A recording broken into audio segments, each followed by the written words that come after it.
Hello, accountability buddies. I'm Les, and this is another episode of Less is More Healthy, coming to you from the car as I head into the day job. And I wanted to revisit a topic that I haven't talked about here in a while, and that's the idea of listening to my body. And what do I mean by that? I mean, like paying attention to when my body either hurts or isn't ready for whatever physical activity that I would like to do. So, let me set the stage for you. On Friday, I had Friday off. I had Friday off because I was planning on working on Saturday, and I did actually work on Saturday. And so Friday, I just decided I was gonna do this ride, and I was gonna go back to the rail trail where my derailleur died untimely, an untimely death.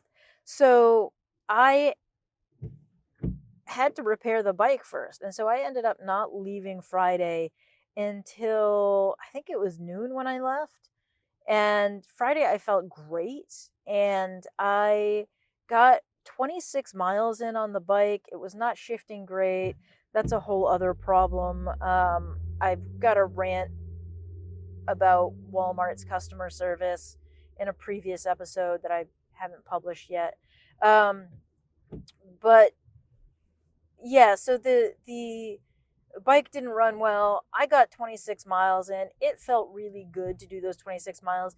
It was hot and humid on Friday, and I sweat buckets, but I stayed hydrated. And one of the reasons I chose to do that route again was I knew it was going to be hot, and I wanted to make sure that I did a route that had water stations on it. And not water stations where I had to buy water, but water stations where I could refill for free. Um, and that the rail trail just happens to have water stations on it at pretty regular intervals.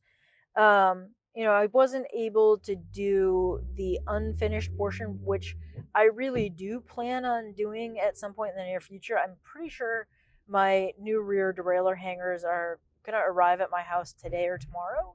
At which point, I'll slap those puppies on and hopefully have a bike that shifts properly.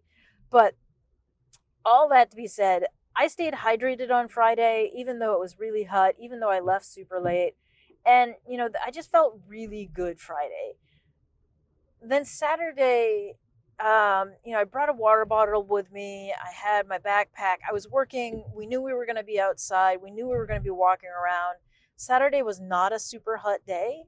And I think this is an indication of how easy it is for me to get dehydrated. At one point, I had my water with me. I was drinking water, and then when we shifted into the second location where we were going to be, I left my water bottle in the van. I didn't want to walk around with it. I didn't want to wear my backpack. So I didn't bring my water bottle with me. I didn't stop anywhere for water. I did have coffee, and I did eat poorly. So all of these things to be, yeah. So I got dehydrated on Saturday. It wasn't even like a day where I was going to sweat super heavy. It wasn't a day where I was going to like struggle in terms of like sweating or hydration.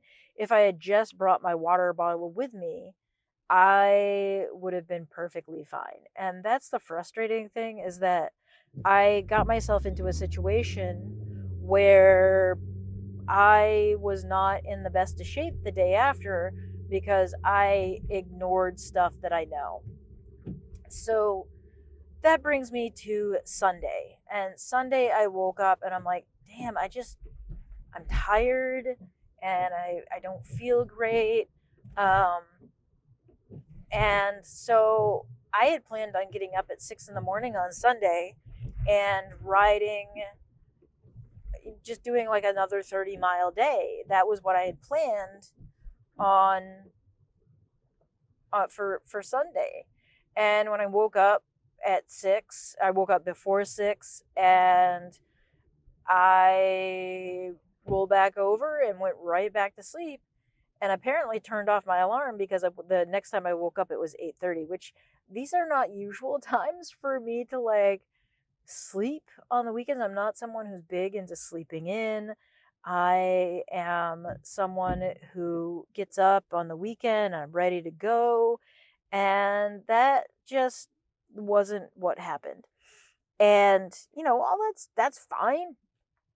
But then, like, I got up, I had a cup of coffee, I ate some breakfast, and by ate a breakfast, I mean I drank a protein shake, and I was getting ready. I was packing my bag for the ride, and it was like 10 o'clock at this point, and I was just like hit with this wave of tiredness. Um, which also brought to mind, like, oh my God, do I have COVID? Because that's exactly what happened the last couple of times I had COVID, or both times I've had COVID. I was fine, and then all of a sudden, just boom, exhausted.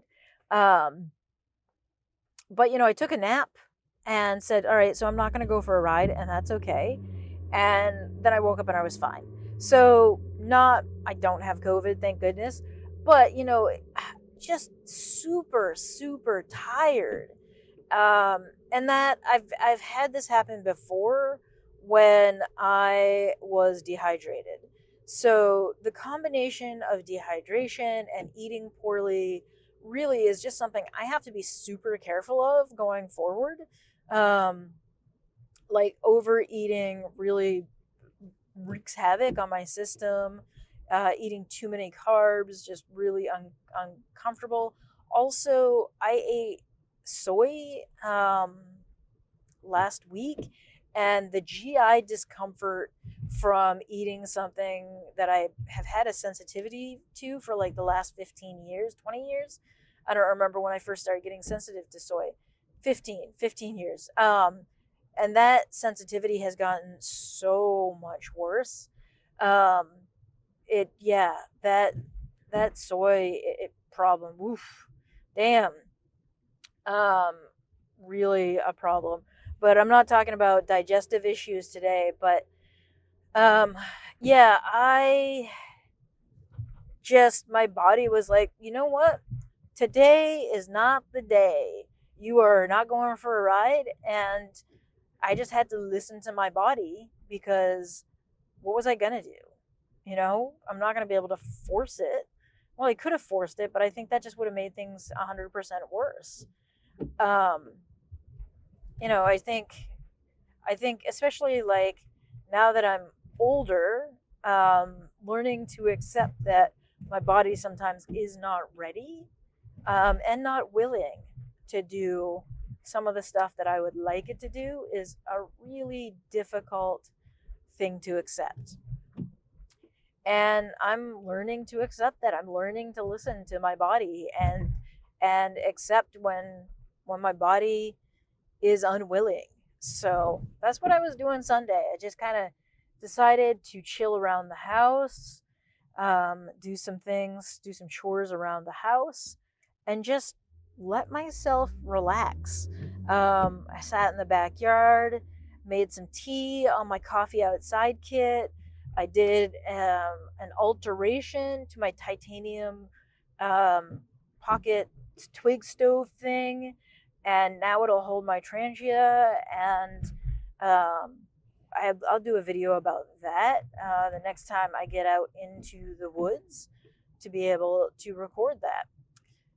So yeah, so all that being said, this weekend was not optimum for cycling. It was great weather wise. I think Saturday and Sunday I was like, as I was out with the kids, who I actually really uh love working with the kids that I work with. They're legitimately good kids. But like I'm like, it was this like balmy, sunny, but chill day, and I was like, man, I could be riding my bike. Um, so a little bit of a bummer I didn't get to ride my bike on Saturday. Um, but also, this is a heads up to me to make sure that even when I'm doing activities that I might not think of as athletic, that I need to make sure I have a water bottle with me. That I'm either taking in some electrolytes or I'm drinking plenty of water on those days. So anyway, with that, I'm going to thank you for being here. I'm almost at work. Thank you for being here. I want to thank all of my original subscribers who've been with me from the start. I want to thank all of my new subscribers who are just starting out on this channel. If you are on a type 2 diabetic journey, I hope that this encourages you to get active, take small steps in that journey of health and wellness. And